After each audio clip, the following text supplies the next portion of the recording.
अजित पवार यांच्या अपघाती निधनानंतर राष्ट्रवादी काँग्रेस पक्षाची धुरा कुणाकडे जाणार या संदर्भात प्रश्न उपस्थित केले जात होते। अखेर यावर शिक्कामोर्तब झाले। अजित पवार यांच्यानंतर राष्ट्रवादी काँग्रेस पक्षाची धुरा सुनेत्रा पवार यांच्याकडे जाणार असल्याचं आता स्पष्ट झालंय। तसंच सुनेत्रा पवार या मंत्रिमंडळामध्ये उपमुख्यमंत्री पदाची शपथ घेणार आहेत। आज संध्याकाळी 5 वाजता सुनेत्रा पवार यांचा शपथविधी पार पडेल।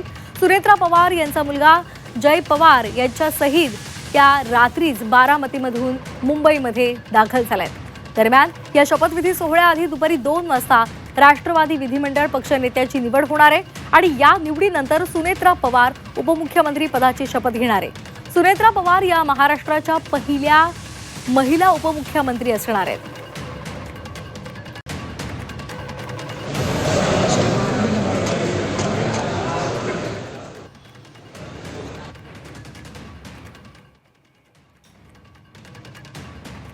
प्रदेश अध्यक्ष म्हणून मी त्या ठिकाणी बोलवलेले आहे।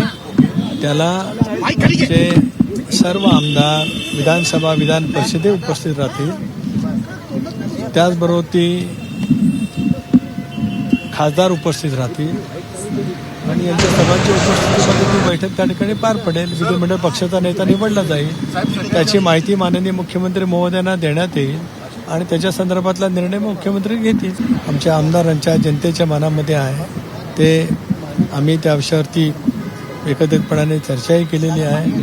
मी मगाशीच पत्रकारांना सांगताना सांगितलं की वहिनींशी सुद्धा आम्ही रात्री या विषयावरती बोलणार आहोत आणि धार्मिक विधी त्या ठिकाणी सुरू होते, त्यामुळे त्यांचं आमचं काही बोलणं झालेलं नाही, पण त्याही उद्याच्या बैठकीला उपस्थित राहणं आम्हाला अपेक्षित आहे।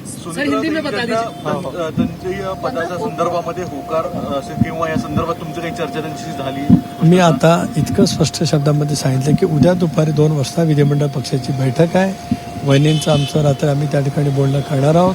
पक्षाचे विधानसभा विधान परिषद सदस्य आणि त्याचबरोबर ती खासदार त्या ठिकाणी उपस्थित राहतील। पक्षाचे प्रमुख नेते मंडळींना सुद्धा त्या ठिकाणी बोलवलं जाणार आहे। कुठलाही निर्णय जो काही घ्यायचा असेल तो राष्ट्रवादी काँग्रेस पक्ष घेईल आणि राष्ट्रवादी काँग्रेस पक्ष जो निर्णय घेईल त्याच्या पाठीशी आम्ही उभे राहू, सरकार म्हणून आणि भारतीय जनता पार्टी। त्यामुळे मी आता आपल्याला एवढंच सांगू शकतो की अजितदादांचं कुटुंब असेल किंवा राष्ट्रवादी काँग्रेस पक्ष असेल, याच्या पाठीशी आम्ही पूर्णपणे उभे आहोत। त्यांचे जे काही निर्णय होतील त्या निर्णयांना योग्य ते समर्थन आमच्याकडनं असेल। आणि या संदर्भात अधिक माहितीसाठी आपण जाणार आहोत आमचे प्रतिनिधी ओम देशमुख यांच्याकडे। ओम, राष्ट्रवादीचं ज्या पद्धतीने आता गेल्या काही दिवसांमध्ये ज्या घडामोडी घडलेल्या आहेत, अजित पवार यांचं अपघाती निधन आणि त्यानंतर आता अध्यक्षपद नेमकं कुणाकडे जाणार, त्याचबरोबर उपमुख्यमंत्रीपद कुणाकडे जाणार याच्या चर्चा होत्या आणि सुनेत्रा पवार यांचं नाव एकमुखानं समोर आलेलं होतं आणि आज त्या शपथ घेणार आहेत। महाराष्ट्राला पहिल्या महिला उपमुख्यमंत्री मिळणार आहेत आणि त्या मुंबईमध्ये सुद्धा दाखल झालेल्या आहेत। कशा प्रकारे आज संपूर्ण नियोजन असेल?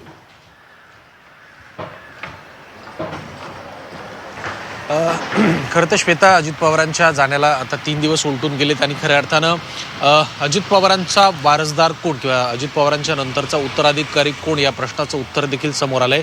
सुनेत्रा अजित पवार या आता राज्याच्या पहिल्या महिला उपमुख्यमंत्री असतील, त्यांचा शपथविधी देखील पार पडेल।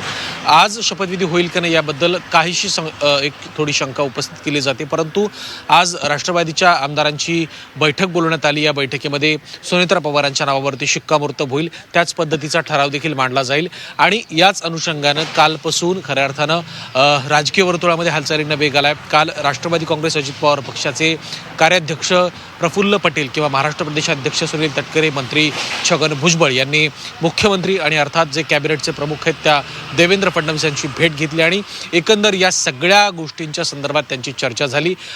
उपमुख्यमंत्री पदाबाबतचा निर्णय हा राष्ट्रवादी काँग्रेसचा आहे, राष्ट्रवादीनं नाव सांगावं त्यावर आम्ही शिक्कामोर्तब करू आणि त्यांचा शपथविधी होईल, अशा प्रकारची भूमिका स्वतः राज्याच्या मुख्यमंत्र्यांनी काल 3ही नेत्यांसमोर मांडली आणि एकंदर या सगळ्या घटनाक्रमानंतरची माहिती सुनेत्रा पवारांना देण्यात आली आणि अंतिमतः रात्री जी बैठक झाली त्या बैठकीमध्ये त्यांनी सुनेत्रा पवार यांनी स्वतः उपमुख्यमंत्री होण्यास संमती दर्शवली। त्यानंतर या सगळ्या घटना सुरू झालेल्या आहेत। मी सध्या देवगिरीच्या बाहेर आहे, हेच ते देवगिरी निवासस्थान जे मागील 25 वर्षांपासून अजित पवारांच्या आणि एकंदर राष्ट्रवादी काँग्रेसच्या घडामोडींचं केंद्र होतं। त्याच बंगल्याबाहेर सध्या मी उभा आहे आणि रात्री 2:15च्या सुमारास स्वतः सुनेत्रा पवार आणि कुटुंबीय या ठिकाणी दाखल झाले आणि एकंदर आजच्या ज्या घटना असतील, याच्या ज्या काही गोष्टी असतील त्याचं केंद्र हे देवगिरी देखील असणार आहे.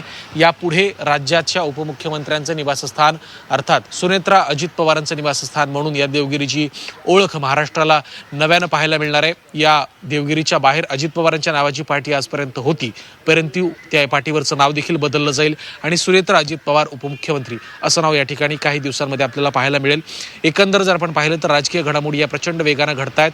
राष्ट्रवादीतलं विलिनीकरण असेल किंवा एकंदर या सगळ्या गोष्टी जर आपण पाहायला गेल्या तर अजित पवारांच्या निधनानंतर काही तासांमध्ये या घटनांना या सगळ्या गोष्टींना वेग आल्याचं पाहायला मिळालं.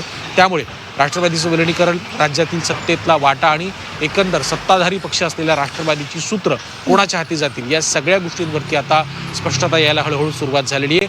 अर्थात याला कुठेतरी दोन राष्ट्रवादीतल्या अंतर्गत नेत्यांच्या संघर्षाची, सुप्त संघर्षाची किनार देखील आहे.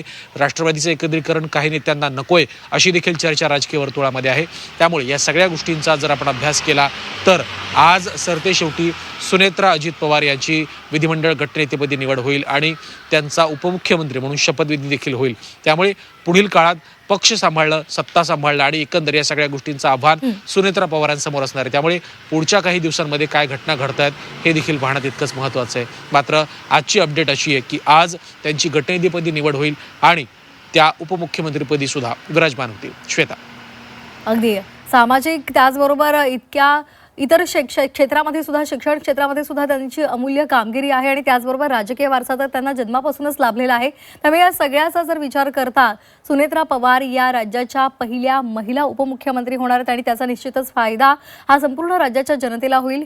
आणि आता आगामी काळात काय नेमक्या घडामोडी घडतायत, कधी उपमुख्यमंत्री पदाची शपथ त्या घेत आहेत हे पाहणं महत्त्वाचं ठरणार आहे. धन्यवाद आपण दिलेल्या सविस्तर माहितीसाठी.